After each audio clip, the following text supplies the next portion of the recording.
Hi friends, బ్రహ్మంగారు మఠం రావటం జరిగింది. ఇప్పుడే బస్సు దిగాము. మైదుపూర్ నుంచి బస్సు లేట్ అయింది.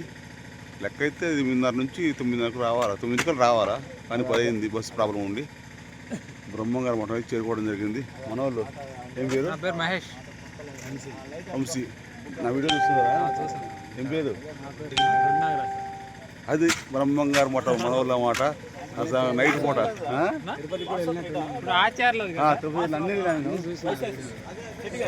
ఇక నైట్ ఇక్కడ స్టే చేసి రూమ్ వచ్చేసి 500 రూము. ఇక్కడ స్టే చేసేసి పొద్దున్నే లేచి దేవస్థానానికి వెళ్తాం. ఇది అప్డేట్. అయితే చపాతి నైట్ టైంలో బ్రహ్మంగారు మఠంలో చపాతీ తప్ప ఏం దొరకదంట. అంతేకమ్మా? చపాతి ఎంత? చపాతి ఎంత? 20. ఒకటి 20. ప్లేట్ వచ్చేసి 40. ఏం కూర? పప్పు చట్నీ. ఓకే. పార్సల్ వెళ్ళి ఒక హోటల్ ఇస్తున్నాం కదా, హోటల్కి వెళ్ళి తింటాం. ఇక్కడ తింటాం మళ్ళీ రోడ్డు మీద.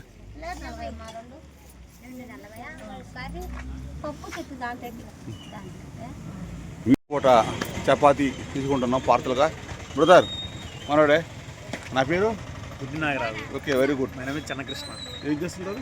నేను Asian disk cable network. Okay, very. ఇక్కడ బ్రహ్మంగారు మఠంలో నువ్వే కేబుల్ నెట్ మొత్తం ఇదేనా? ఓకే. ఇప్పుడు ఇక్కడ చూడాల్సిన ప్రదేశాలు ఏమున్నాయి? Telugu Ganga dam, Poleramma temple. Telugu Ganga dam, Telugu Ganga reservoir, Brahmamsagar అంటారు. తర్వాత పోలేరమ్మ టెంపుల్, ఆంజనేయ స్వామి గుడి, ఇక్కడ ఈశ్వరమ్మ గుడి, బ్రహ్మంగారు గుడి. ఇక్కడ పోతే తోటలోపల అచ్చరానంద ఆశ్రమం. అక్కడ ఉదయం 10 నుంచి నైట్ 11 వరకు కంటిన్యూగా ఫుడ్ అచ్చరానంద ఆశ్రమం. ఎంత ఉంటుంది? 4 కిలోమీటర్స్. అమ్మా, ఇక్కడ లేదా? ఇక్కడ ఉంటుంది లిమిటెడ్. ఓకే. మేము వస్తుంటే గూగుల్ మ్యాప్ అక్కడ పోలేరం, అది ఈశ్వరం గుహ పడదు. ఇక్కడ నుంచి 3 కిలోమీటర్స్ పడదు. ఫేమస్. మొత్తం ఇన్ని ఉన్నాయి చూడాల్సి. ఇక్కడ ఈశ్వరం ఇప్పుడు వచ్చినప్పుడు ఇట్లా మైక్ రూట్లో ఈశ్వరమ్మ గృహ, సింగరాయ టెంపుల్, సింగరాయ స్వామి టెంపుల్. రెండు ఇక్కడ సెంటర్లోకి వస్తే అట్లే మీరు పైకి వెళ్తే కనుక తెలుగు బ్రహ్మంసాగర్ రిజర్వాయర్ 3. తర్వాత ఇక్కడ లోకల్కి వస్తే బ్రహ్మంగారు గుడి, ఈశ్వరమ్మ గుడి 5. ఇట్లా బద్దెల రోడ్డుకి వెళ్తే కనుక ఆంజనేయ స్వామి గుడి, పోలేరమ్మ గుడి. ఇటు వెళ్తే కనుక సిద్ధయ్య స్వామి టెంపుల్ ఒకటి. ఇక్కడ నుంచి 15 కిలోమీటర్స్. ఇంకొక 15 ఉంటుంది అది సిద్ధయ్య టెంపుల్. బ్రహ్మంగారు శిష్యుడు ఆయన.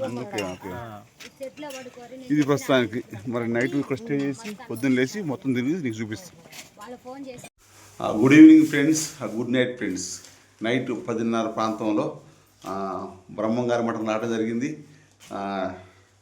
దిగాము. ఎమ్మటే మన ఫాలోవర్స్ కలిచారు. అన్న హోటల్ ఉంది మాదని చెప్తే ఇక వాళ్ళే కాదని చెప్పి రావడం జరిగింది. ఇక్కడ హోటల్ వచ్చేసి తక్కువ కాస్ట్ అంటే 500 రూపాయలు, కానీ కొంచెం ఒక డిస్కౌంట్ ఇచ్చాడు.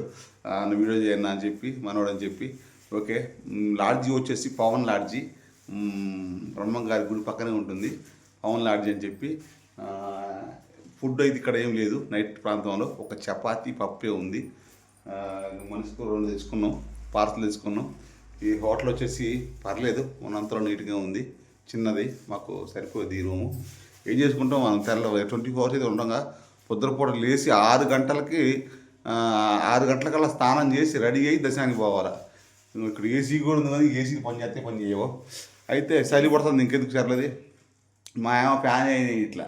అయితే 6 గంటలకు దర్శనానికి పోవాలి. 6 గంటల దర్శనానికంటే మళ్ళీ ఇక్కడ చూడాల్సిన శ్రద్ధయ్య గారిది, తర్వాత ఇంకేదో గంగ, తర్వాత గుహలు చాలా ఉన్నాయంట. అవన్నీ చూడాలి. చూసి మీకు చూపించాలి. మరి ప్రస్తుతానికైతే చపాతీ తిని ఇద్దరం నిద్రపోతాం. ఎందుకంటే అలసిపోయిన దారుణంగా. అహోబిలం పోయి, అహోబిలం మామూలు విషయం కాదు, అది వీడియోలు కింద ఉంటాయి. ఇక నెక్స్ట్ వచ్చేసి గుడ్ నైట్.